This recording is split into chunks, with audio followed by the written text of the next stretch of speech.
Hey guys, welcome back to my YouTube channel. So आज के जो हमारे पास इंपॉर्टेंट टॉपिक रहेगा वो रहेगा analysis of the finance account estimate paper section रहेगा। यहाँ पे अकाउंटेंसी प्लस इंग्लिश सेक्शन रहेगा जो फाइनल यहाँ पे लेक्चर रहेगा। इसके पहले जितनी बार सारे भी सेक्शंस हो फाइनेंस अकाउंट एस्टिमेट की थे वो हमने यहाँ पे कवर कर लिया। अगर आपने अभी तक चेक नहीं किया तो हमारे चैनल पे आप जा हमारी प्ले लिस्ट में जाके आप वहाँ पे चेकआउट कर सकते हैं। तो चैनल पे नए आए हो तो प्लीज़ हमारी चैनल को सब्सक्राइब कर दीजिए। तो यहाँ पे बात करते हैं आज हमारा जो अकाउंटेंसी का सेक्शन रहेगा। इसमें हम क्वेश्चंस देखेंगे किस टाइप के क्वेश्चन पूछे गए, तो लेवल क्या था और इनके आंसर्स क्या रहने वाले हैं। तो यहाँ पे बात करेंगे सबसे पहले इमेजी वाला क्वेश्चन था जो पिछले साल भी पूछा गया था। अगर हम बात करेंगे पंचायत अकाउंट असिस्टेंट की बात करेंगे तो वहाँ पे भी ये वाला क्वेश्चन पूछा गया था, यानी कि PFMS वाज अर्लियर नून है, जिसको हम पब्लिक फाइनेंस मैनेजमेंट सिस्टम के नाम से जानते हैं। ये वाला क्वेश्चन पिछले साल भी पूछा गया था पंचायत एग्जाम में। तो उसका दूसरा नाम क्या था, पहले पहले उसको किस नाम से जानते थे? तो ये एक कंसेप्चुअल क्वेश्चन है। इसको पहले बोलते थे हम central plan scheme monitoring scheme यानी मॉनिटरिंग सिस्टम, यानी कि CPSMS, यानी कि central plan scheme monitoring scheme इसको बोला जाता था पहले। तो आई होप आपको ये क्वेश्चन आपने करेक्ट अटेम्प्ट कर लिया होगा, क्योंकि ये ज़्यादा लॉजिकल क्वेश्चन था, इसमें ज़्यादा सोचने की कोई ज़रूरत नहीं है। तो सिंपल सा क्वेश्चन था। उसके बाद अनदर इंपॉर्टेंट क्वेश्चन है वो है in double entry book keeping system. जो डबल एंट्री होती है यानी कि जिसमें डेबिट साइड भी होता है क्रेडिट साइड भी होता है, जिसमें हम डबल एंट्री करते हैं, तो इसमें क्या होता है, उसका करेक्ट ऑप्शन क्या रहेगा इसका रिगार्डिंग अगर हम देखें तो इसका करेक्ट ऑप्शन ये बन जाता था, क्योंकि recording of a transaction and A given A debit and credit entry, यानी कि डेबिट साइड और क्रेडिट साइड दोनों साइड हमें एंट्री करनी पड़ेगी और हमारा डेबिट साइड या क्रेडिट साइड ये दोनों बराबर होनी चाहिए, तभी जाके हम इसको यहाँ पे एंट्री बोलेंगे, सक्सेसफुल एंट्री। उसके बाद बात करेंगे यहाँ पे if an opening capital is RS 80,000 and the closing capital is 1 lakh, then what is the amount of profit और लॉस। तो यहाँ पे बात कर रहे हैं कि अगर आपके पास इतना सारा कैपिटल है, ओपनिंग कैपिटल इतना है और फाइनल क्लोजिंग स्टॉक इतना आपके पास अवेलेबल है, तो आपका नेट प्रॉफिट या लॉस कितना बन जाता है। सबसे इसको कुछ नहीं करना है, इसको आपको सिर्फ माइनस करना है। जो आपके पास 1 लाख आपके पास बन जाता है फाइनल यहाँ पे। उसके बाद जो आपका कैपिटल था, तो उसके बाद ओपनिंग कैपिटल क्या था आपके पास, वो था 80,000 आपके पास। 80,000 आपके पास है ओपनिंग कैपिटल, तो आपके पास कितना फाइनल प्रॉफिट या लॉस आएगा वो आप देखेंगे यहाँ पे, वो आ जाएगा यानी कि 20,000 यहाँ पे आपका प्रॉफिट बन रहा है, क्योंकि ये पॉजिटिव में आ रहा है तो प्रॉफिट बन रहा है, तो इसका करेक्ट ऑप्शन यहाँ पे 20,000 आएगा प्रॉफिट में। उसके बाद बात करेंगे अनदर इंपॉर्टेंट क्वेश्चन है in ledger book which accounts are maintain. तो लेजर बुक की बात कर रहे हैं तो उसमें हम कौन से अकाउंट मेंटेन करते हैं। जैसे पहले हमारे पास जनरल होती है, जनरल को हम लेजर्स में कन्वर्ट करते हैं। तो जनरल में हमें यहाँ पे वोचर जितने सारे भी ट्रांजेक्शन्स होते हैं उनको हम ओरिजिनल बुक ऑफ एंट्री यानी कि जनरल में क्रोनोलॉजिकल ऑर्डर में एंटर करते हैं। उसके बाद हमारे पास जो अकाउंट्स वगैरह जो हेल्ड होते हैं, जो ट्रांजैक्शन रिलेटेड सारी डिटेल्स हम किस में नोट डाउन करते हैं, वो होती हैं लेजर। उस लेजर में हमें कौन कौन सा अकाउंट मेंटेन करना पड़ता है, उसमें हमें रियल, पर्सनल एंड नॉमिनल, यानी कि तीनों के तीनों अकाउंट्स में यहाँ पे हम राइट डाउन करते हैं, नोट डाउन करते हैं। In the bank statement cash deposit is shown and, ये बता रहा है कि आप अगर एक कैश बैंक स्टेटमेंट आता है तो कैश डिपॉजिट करने के बाद जो आपके पास बैंक स्टेटमेंट आता है वो क्या होता है। जो जैसे आप फॉर एग्जांपल लीजिए, जैसे भी आप किसी बैंक में जाके अपना पैसा डिपॉजिट करते हैं तो आपको एक मैसेज आती है कि your account has been credited, यानी कि आपके अकाउंट में क्रेडिट किया गया है। तो इसका करेक्ट ऑप्शन यहाँ पे क्रेडिट बन जाएगा। सिंपल सा लॉजिक है, जैसे आपके पास मैसेज आती है कि आपके अकाउंट में क्रेडिट जमा हो गया है, तो इसका करेक्ट ऑप्शन भी यहाँ पे क्रेडिट ही रहने वाला है। आई होप आपको चीज़ें समझ में आ रही होंगी। उसके बाद बात करेंगे यहाँ पे in the absence of any profit sharing ratio how is the profit divided. तो यहाँ पे बात कर रहे हैं कि अगर यहाँ पे प्रॉफिट शेयरिंग रेशियो जो हमारे पार्टनरशिप अकाउंटेंसी का कंसेप्ट है, अगर वहाँ पे प्रॉफिट शेयरिंग रेशियो का कोई मतलब एग्रीमेंट नहीं किया होगा पार्टनर्स, तो उनका जो फाइनल प्रॉफिट होगा वो उसको कैसे डिवाइड करेंगे वो। तो उसको सिंपली यहाँ पे इक्वली अमोंगेस्ट ऑल पार्टनर्स, जितने भी पार्टनर्स होंगे उनको इक्वली डिस्ट्रीब्यूट करना पड़ेगा। यहाँ पे जो रूल है वो सिंपली यही है कि उनको इक्वली डिस्ट्रीब्यूट करना पड़ेगा। इसका करेक्ट ऑप्शन यही था। उसके बाद अनदर इंपॉर्टेंट क्वेश्चन क्या था हमारे पास, वो था हमारे पास unpresented cheque is also is commonly known as.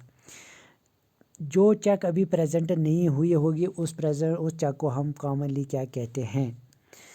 तो प्रेजेंट इन द सेंस जो हमने बैंक में जमा नहीं करा है या हमने किसी कस्टमर से चेक नहीं ली है बट उसको देनी थी, तो उसको क्या किस नाम से हम जानते हैं? उसको हम आउटस्टैंडिंग चेक के नाम से बोलते हैं। मतलब अभी हमारे पास नहीं आई है तो आउटस्टैंडिंग लायबिलिटी है, तो हम उसको आउटस्टैंडिंग के नाम से जानते हैं। अनदर इंपॉर्टेंट रहेगा loss due to fire in the factory is recorded in.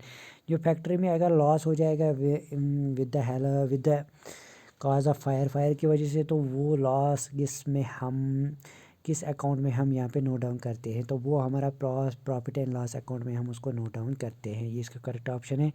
Another important रहेगा यहाँ पे हमारे पास वो रहेगा classification under social accounting includes. तो ये वाला यहाँ पे कंफ्यूजिंग थोड़ा सा क्वेश्चन था। यहाँ पे इसमें बहुत सारे बच्चे यहाँ पे इसके डिफरेंट आंसर्स यहाँ पे लिख के आए हैं। तो अगर हम बात करेंगे सोशल अकाउंटिंग का मतलब जिसमें हमें सोसाइटी का वेलफेयर देखना पड़ता है और हमारा खुद का डेवलपमेंट भी करना पड़ता है, इंक्लूडिंग सोशल डेवलपमेंट भी करना पड़ता है। तो अकॉर्डिंगली अगर हम देखेंगे तो पब्लिक सेक्टर, प्राइवेट सेक्टर और जॉइंट सेक्टर इसका करेक्ट यहाँ पे ऑप्शन बन जाता था। बट यहाँ पे JKSSB का आंसर की के अकॉर्डिंग इसका करेक्ट ऑप्शन जो है वो इन्होंने बोला है इनकम, प्रोडक्ट एंड एक्सपेंडिचर।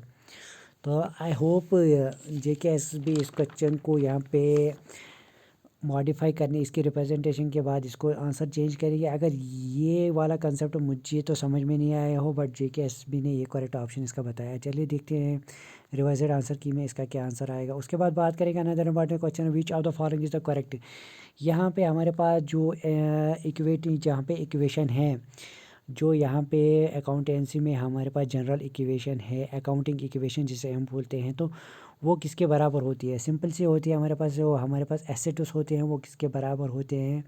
वो हमारे कैपिटल प्लस लायबिलिटी के बराबर होते हैं। जो हमारे एसेट्स होते हैं वो किसके बराबर होते हैं? कैपिटल प्लस लायबिलिटीज़ के बराबर। तो आपके पास लायबिलिटीज़ या इक्विटी के बारे में आप से कैपिटल को हम इक्विटी के नाम से भी जानते हैं। इक्विटी मतलब कितना हमारे पास इक्विटी है, तो इसको यहाँ पे करेक्ट ऑप्शन बन जाता है asset is equal to liability plus equity, इसका करेक्ट ऑप्शन था। उसके बाद अनदर इंपॉर्टेंट रहेगा GST वाज इम्प्लीमेंटेड। जो हमारे गुड्स सर्विस एंड टैक्स था वो किसका कब इम्प्लीमेंट किया गया था? सिंपल सा क्वेश्चन था, वो था 1 जुलाई 2017 में इसको यहाँ पे एप्लीकेबल बनाया गया था इंडिया में, जिसने नेशनल प्लानिंग कमीशन को यहाँ पे रिप्लेस किया था। उसके बाद बात करेंगे अनदर इम्पॉर्टेंट क्वेश्चन MCQ हमारे पास क्या था? वो था how frequently is the trial balance prepare. मतलब फ्रीक्वेंटली हम ट्रायल बैलेंस को कैसे प्रिपेयर करते हैं? तो इसका बहुत सारे बच्चे यहाँ पे कंफ्यूज कर रहे हैं कि इसका करेक्ट ऑप्शन यहाँ पे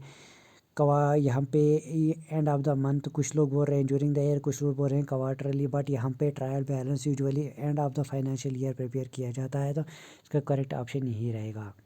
उसके बाद अनदर इंपॉर्टेंट रहेगा if the assets of the business are debt. अगर हमारे पास बिजनेस में है तो उसके एसेट्स इतने रहेंगे तो उसका लायबिलिटी इतनी और इक्विटी उसके पास इतनी है। मतलब उसके पास हमारे पास जो एसेट्स है वो हमारी होती है लायबिलिटी प्लस कैपिटल। एसेट्स हमारे पास है यहाँ पे 2 लाख ऑलमोस्ट 10,000 यानी कि 2 लाख हमारे पास है। और हमारे पास एसेट किसके बराबर होता है? लायबिलिटी प्लस किसके बराबर है? इक्विटी। इक्विटी कितनी है हमारे पास? 50,000 है। तो हमारे पास लायबिलिटी कितनी आएगी? वो आएगी 2 लाख को हमें सब्ट्रैक्ट करना पड़ेगा। यहाँ पे कितना करना पड़ेगा? वो करना पड़ेगा हमें 50,000 है यहाँ पे, इसको सब्ट्रैक्ट करना पड़ेगा। इसको सब्ट्रैक्ट करने के बाद जो हमारे पास आंसर आएगा वो हमारे पास आएगा, क्या आएगा? वो आएगा यहाँ पे, तो इसको हम यहाँ पे कैलकुलेट करेंगे तो यहाँ पे आएगा 10 में से 5 जाएंगे तो यहाँ पे 5 आएगा और यहाँ से 1 आएगा। वो आएगा 154 टाइम्स 0 की, यानी कि वो आएगा ये वाला। इसका करेक्ट ऑप्शन ये रहेगा। ये सिंपल से ऑप्शन यानी कि asset is equal to liability plus equity वाली इक्वेशन यूज़ करके ये आपके पास आंसर आ जाएगा। उसके बाद अनदर इंपॉर्टेंट क्वेश्चन था कॉपीराइट इज। कॉपीराइट क्या है? कॉपीराइट एसेट है बट ये इंटेंजिबल एसेट है। ये टेंजिबल एसेट नहीं है। एसेट्स के जो टाइप्स होते हैं उसमें टेंजिबल और इंटेंजिबल आता है, बट ये इंटेंजिबल एसेट रहेगा, कॉपीराइट एसेट बन जाता था। उसके बाद another important, on which of the following income direct tax is not applicable. तो यहाँ पे बोल रहा है कौन सी इनकम है जिसमें डायरेक्ट टैक्स यहाँ पे एप्लीकेबल नहीं होता। तो यहाँ पे अगर हम बात करेंगे सीधे सीधे एग्रीकल्चर इनकम, यहाँ पे डायरेक्ट टैक्स से यहाँ पे इसको नहीं अप्लाई किया जाता है इस पर, क्योंकि इसमें टैक्स एग्जम्पशन दिया जाता है। बट अकॉर्डिंग टू JKSB इसका करेक्ट ऑप्शन जो है इन्होंने बोला है वो है बिजनेस इनकम। तो अनदर इंपॉर्टेंट क्वेश्चन बात करेंगे वो रहेगा, when audit is undertaken to check the financial controls and equalities in the organisation it is which type of audit. तो यहाँ पे ऑर्गेनाइजेशन की बात चल रही है कि जब ऑर्गेनाइजेशन अपने सिस्टम में इरेगुलरिटीज़ या फाइनेंशियल कंट्रोल करना चाहता है तो वो कौन सी टाइप की ऑडिट यहाँ पे करते हैं। तो इन सिस्टम का ऑर्गेनाइजेशन का ऑडिट करने का, मैनेजमेंट का ऑडिट करने का पर्पस रहेगा वो सिस्टम यानी कि मैनेजमेंट के अंदर जो इंटरनल ऑडिट होगा वही यहाँ पे इसका करेक्ट ऑप्शन होगा, क्योंकि मैनेजमेंट के अंदर अंदर की बात की जा रही है तो इसका करेक्ट ऑप्शन यही रहेगा। Decreasing value in tangible assets due to the normal wear and tear is known as. जो हमारे पास टेंजिबल एसेट्स होते हैं मतलब फिक्स्ड एसेट्स होते हैं जिनमें हमें टियर एंड वियर देखने को मिलता है उसे हम क्या बोलते हैं, तो उसको हम सीधे सीधे डेप्रिसिएशन बोलते हैं, सबको पता ही होगा। उसके बाद अनदर इंपॉर्टेंट बात करेंगे यहाँ पे 48 वाला क्वेश्चन क्या रहेगा, वो रहेगा हमारे पास which is the meaning of the incidence of tax. Incidence of tax का मतलब क्या है, जब टैक्स एप्लीकेबल होता है तो वो किस पे एप्लीकेबल होता है। तो यहाँ पे सिंपली इसका करेक्ट ऑप्शन था who will bear the burden of the tax, मतलब किस पे ये टैक्स आ रहा है इसका बर्डन किस पे आ जाएगा, तो इसका करेक्ट ऑप्शन यही था।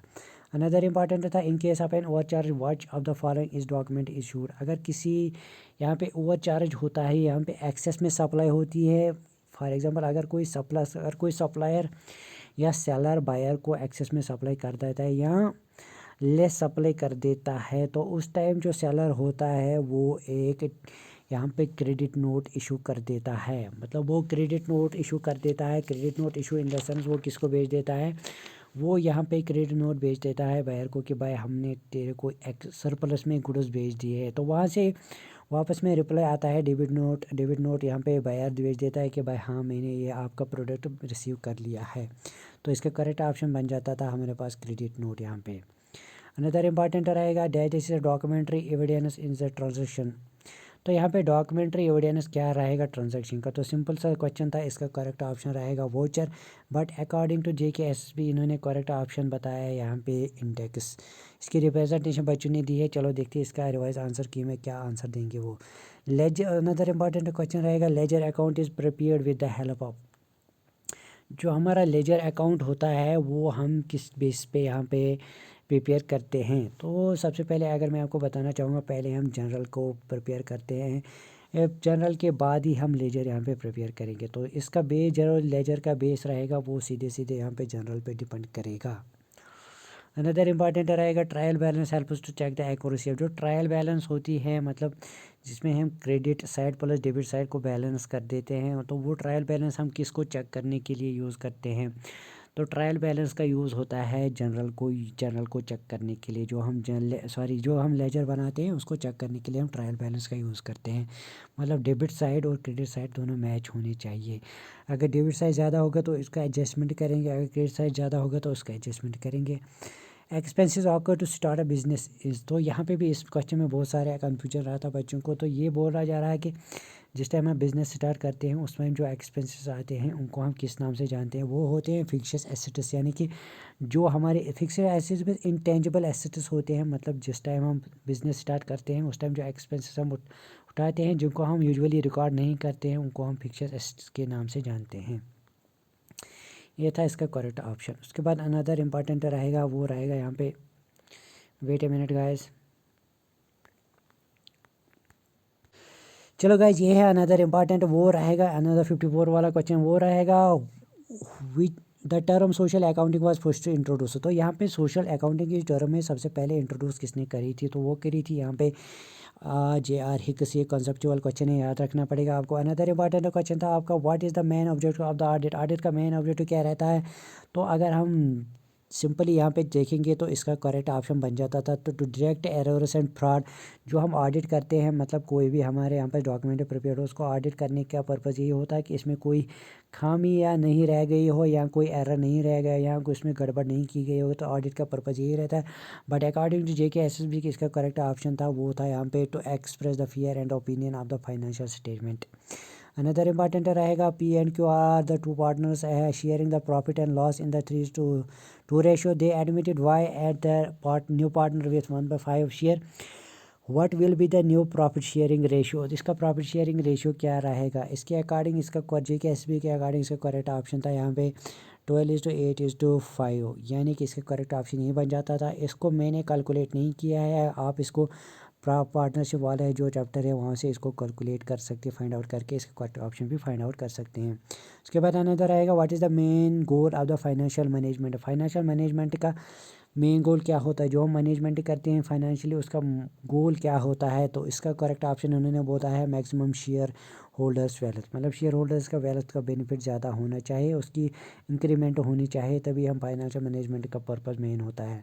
अनदर इम्पॉर्टेंट है if a profit is positive balance is debit side of if there is a positive balance in the debit side of a profit loss account then what does it indicate? अगर profit loss account के यहाँ पे debit side में if the positive balance of the credit and debit balance if there, अगर यहाँ के डेबिट side में फॉर एग्जांपल ये वाला डेबिट साइड है और ये वाला क्रेडिट साइड है, अगर यहाँ पे डेबिट साइड में पॉजिटिव आएगी और क्रेडिट साइड में नेगेटिव आएगी प्रॉफिट एंड लॉस वाले अकाउंट में, प्रॉफिट एंड लॉस वाले अकाउंट हमें क्रैश दिखाता है, ये वाला में हमें ग्रॉस प्रॉफिट की बात करें। अगर हम यहाँ पे बात करेंगे प्रॉफिट एंड लॉस, अगर हम ट्रेडिंग अकाउंट की बात करेंगे वो हमें नेट प्रॉफिट वगैरह दिखाता है। तो यहाँ पे ग्रॉस प्रॉफिट दिखाता है, हमें क्या दिखाता है? वो दिखाता है प्रॉफिट एंड लॉस अकाउंट। इसमें अगर हमारे पास डेबिट ज़्यादा होगा तो वो क्या होगा उस टाइम? डेबिट का मतलब होगा हमारे पास लॉस जा रहा है, क्या जा रहा है? ग्रॉस लॉस जाएगा हमारे पास, क्योंकि यहाँ पे ग्रॉस में हमें सब कुछ देखने को मिलता है। तो यहाँ पे हमें जो हमारा ये वाला होता है, जो हमारे पास ये प्रॉफिट एंड लॉस अकाउंट होता है, ये हमें नेट यहाँ पे नेट वाला नेट प्रॉफिट एंड लॉस दिखाता है। तो अगर हमारे पास ये वाला डेबिट है, ये वाला डेबिट वाला पॉजिटिव होगा, क्रेडिट वाला नेगेटिव, डेबिट ज़्यादा है तो इसका मतलब क्या होगा? नेट लॉस हमें देखने को मिलेगा। सॉरी गाइस, मैंने यहाँ पे ग्रॉस प्रॉफिट की बात करी है, बट यहाँ पे नेट वाला प्रॉफिट जो दिखाता है प्रॉफिट एंड लॉस अकाउंट दिखाता है। अनदर इंपॉर्टेंट रहेगा when a company raise money from the public for the first time. तो यहाँ पे जब कंपनी पब्लिक से मनी रेज़ करती है, मतलब पब्लिक से मनी लेती है, मतलब पब्लिक से अपना मनी लेती है अपना सिस्टम चलाने के लिए, तो उसको क्या बोला जाता है? तो उसको बोला जाता है IPO, यानी कि इनिशियल पब्लिक ऑफ़र। उसको हम IPO के नाम से जानते हैं, इनिशियल पब्लिक ऑफ़र के नाम से जानते हैं। यूजुअली आप न्यूज़पेपर में ये देखते रहते हैं। That is refers to anything that has an economic value. किसी भी चीज़ का इकोनॉमिक वैल्यू का मतलब होता है वो मॉनेटरी वैल्यू मैनी है, मतलब उसका कोई कीमत होगा। तो उसका मतलब क्या होता है? वो सिंपली क्या होगा? वो आपके पास लायबिलिटी भी नहीं होगी, एक्सपेंस भी नहीं होगा, प्रॉफिट भी नहीं होगा, वो सिंपली आपके पास क्या होगा? वो आपके पास एसेट होगा। तो इसका करेक्ट ऑप्शन था यहाँ पे आपका एसेट। तो ये था हमारा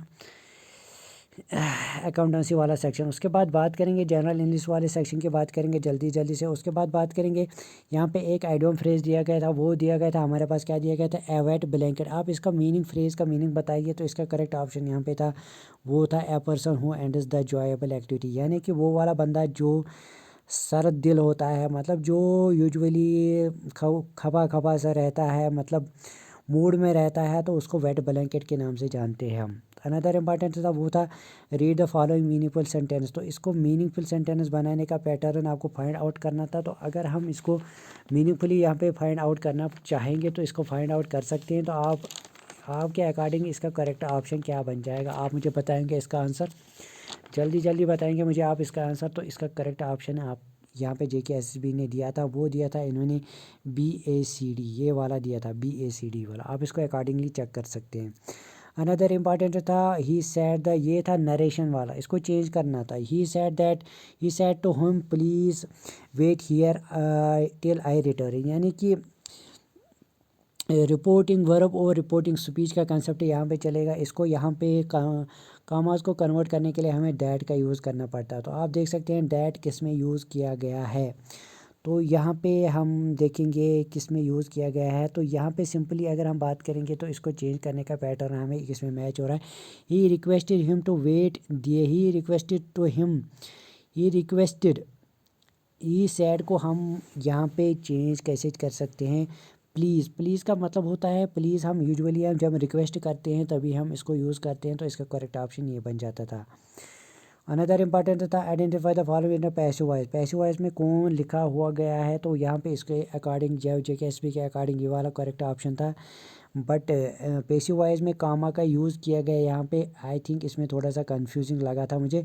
बट यहाँ पे बच्चों ने यहाँ पे इसके रिप्रेजेंटेशन भी डाली होगी, बट JKSP के अकॉर्डिंग ये वाला करेक्ट ऑप्शन था इसका। अनदर इम्पॉर्टेंट क्वेश्चन क्या था हमारे पास, वो था हमारे पास his infatuation dash dash girl led him astray. इसमें हमें करेक्ट प्रोपोजिशन का यूज़ करना था। इन्फैचुएशन का मतलब होता है एक किस्म की अट्रैक्शन, या जब हम एक बॉय को एक गर्ल की तरफ से अट्रैक्शन होती है उसको हम इन्फैचुएशन कहते हैं। His infatuation dash dash girl led him astray, मतलब उसकी जो अट्रैक्शन थी गर्ल थी उसने उसको तबाह किया, बर्बाद किया। मतलब इसमें क्या आएगा, इसका फॉर आएगा गर्ल के लिए जो उसकी जो अट्रैक्शन थी। अनदर इम्पॉर्टेंट रहेगा वो रहेगा यहाँ पे चूज़ द करेक्ट ऑप्शन में which we correctly fill in the blanks. यहाँ पे करेक्ट टेंस की बात की जा रही है, इनमें टेंस का यूज़ करना। It is very often digest here in April, तो यहाँ पे इसका करेक्ट ऑप्शन क्या रहेगा, यानी कि इसका करेक्ट ऑप्शन रहेगा रेन्स, यानी यूजुअली यहाँ पे अप्रैल में रेनफॉल होती रहती है। अनदर इम्पॉर्टेंट था he had promised that he not harm him, उसने प्रॉमिस किया है कि वो उसको हार्म नहीं करेगा। इसका करेक्ट ऑप्शन इन्होंने बताया है शल। फ्यूचर से रिले यहाँ पे थोड़ा प्रॉमिस का कंसेप्ट है, फ्यूचर के रिलेटेड यहाँ पे इंडिकेट कर रहा है, तो इसलिए शल का यूज़ किया गया यहाँ पे। अनदर इम्पॉर्टेंट था शी है was very courageous to learn dash dash सिकी एट 50, यानी कि वो बहुत हिम्मत करके यहाँ पे उसने सीखी कहाँ पे एट 50 पे उन्होंने उसने सीखी करना सीख लिया था। तो इसमें कौन सा यहाँ पे हम यूज़ कर सकते हैं, गेम का यहाँ पे कंसेप्ट है, तो गेम के साथ कोई आर्टिकल यूज़ करने की ज़रूरत नहीं है, सीधे यहाँ पे नो आर्टिकल इसका करेक्ट ऑप्शन था। अनदर इम्पॉर्टेंट रहेगा वो रहेगा यहाँ पे क्या रहेगा, वो रहेगा the food given in the hospital was insipid but hygienic.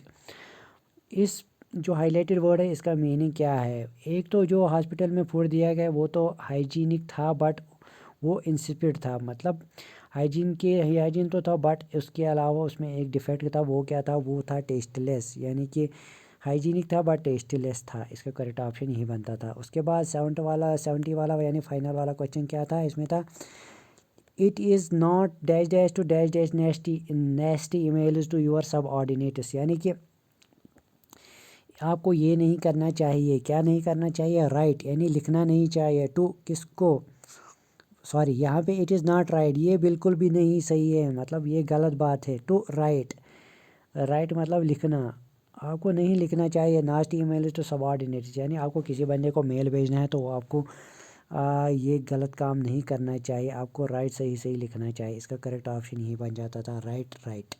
ये होमोनिमस या होमोफोनस की बात करेंगे तो वहाँ से ये लिया गया था। आई होप आपको ये चीज़ समझ में आ गई। तो गाइज ये था हमारा एनालिसिस आज का अकाउंटेंसी प्लस इंग्लिश सेक्शन का। तो फाइनली हमने सारा यहाँ पे फाइनेंस अकाउंटेंसी का पेपर 4 पार्ट्स में कवर कर लिया, एनालिसिस फुल कर दिया। अगर आपको किसी क्वेश्चन के रिगार्डिंग कोई यहाँ पे क्वेश्चन, तो आप कमेंट्स में हमारे साथ क्वेश्चन शेयर करेंगे तो उसके रिगार्डिंग आपको आंसर मिल जाएगा। तो फिलहाल के लिए आज के वीडियो लेक्चर में इतना ही, मिलते हैं दूसरे वीडियो लेक्चर में कुछ नए इंपॉर्टेंट लेके, तब तक के लिए गुड बाय, खुदा हाफिज़, टेक केयर, बाय बाय।